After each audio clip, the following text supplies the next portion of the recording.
Il s'agit d'une carte bancaire que vous n'aurez jamais, la carte ADA. La voici, la carte qui n'existe pas selon certains. Les immigrationnistes professionnels nient son existence et certains médias mensongers tentent de la faire passer pour une intox. Mais hélas, cette carte ADA est bel et bien une réalité. Qu'est-ce que c'est?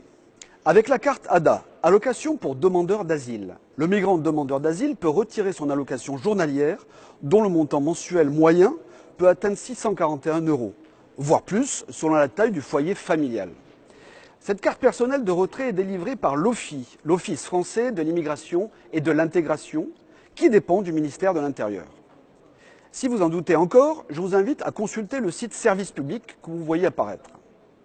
Il est indiqué: l'allocation pour demandeur d'asile est composée d'un montant forfaitaire journalier de 6,80 €, dont le niveau varie en fonction du nombre de personnes composant le foyer, 3,40 € par enfant, et éventuellement d'un montant supplémentaire de 4,30 € par jour, dans le cas où vous ne bénéficiez pas d'un hébergement.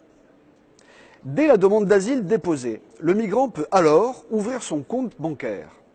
Cette allocation pour demandeur d'asile est versée chaque mois sur leur compte, aussi longtemps que dure le traitement de leur dossier administratif.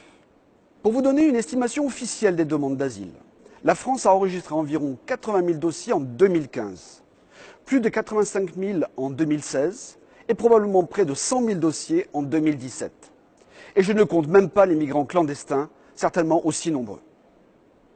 L'ADA est aussi ajoutée aux dépenses des demandes d'asile pour le logement, le fameux argent dodo, mais aussi le transport, l'éducation et les soins médicaux qui font s'envoler la facture de l'idéologie immigrationniste.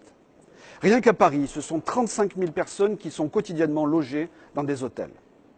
Profitons-en aussi pour rappeler que cette population de migrants est majoritairement musulmane, donc de culture polygame, totalement inadaptée à notre système social basé sur la monogamie.